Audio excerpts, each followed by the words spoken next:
กินเหล้าจะลืมเมียกินเบียร์จะลืมใจ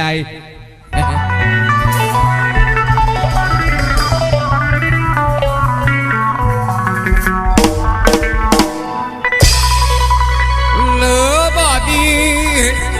น้อยคอยแก้มตัวพร้อมที่พากันอ้อมยัง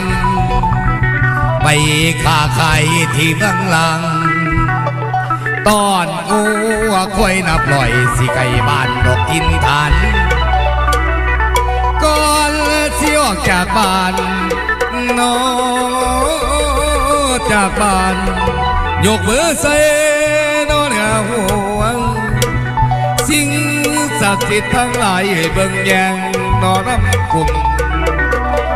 หมอละสุ่มอย่ามาใกล้อันตายอย่ามาไปได้เวลาเลวไหลได้เวลาเลวไหลถ้ากันยายแม่นยางทางโอ้ยเด้น้องโอ้ยนา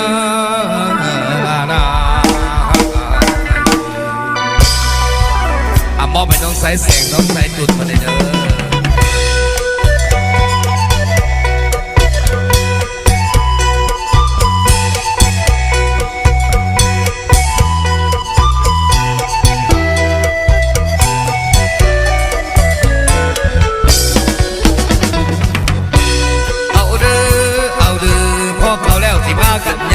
หัวควายนับลอยนายหอยผู้นำมุ่งสู่กรรมนับเรื่องลางทักไก่คบจนจังไรที่หากเรื่องไก่บาด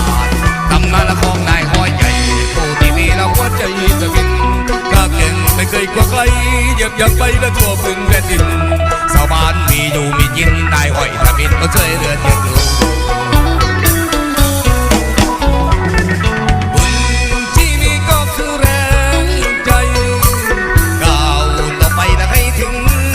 จุดหมายคน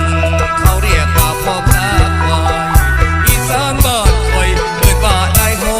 ยถ้ามีได้หอย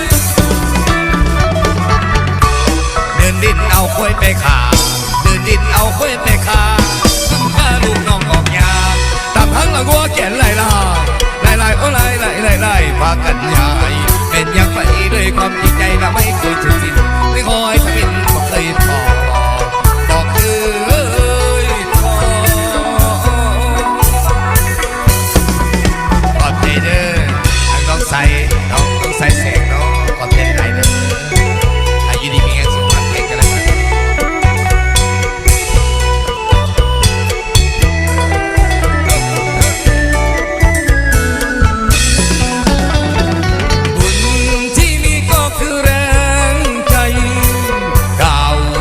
และให้ถึงจุดหมายคนเขาเรียกว่าพ่อค้าควายอีสานบ้านคอยเปิดบ้านได้หอย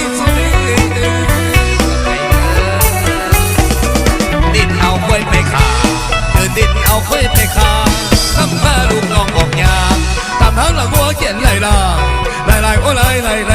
ประกันยายเป็นยาไปด้วยความจริงใจและไม่เคยถึงสิ้นไม่คอยทำบินบอกเคยพอ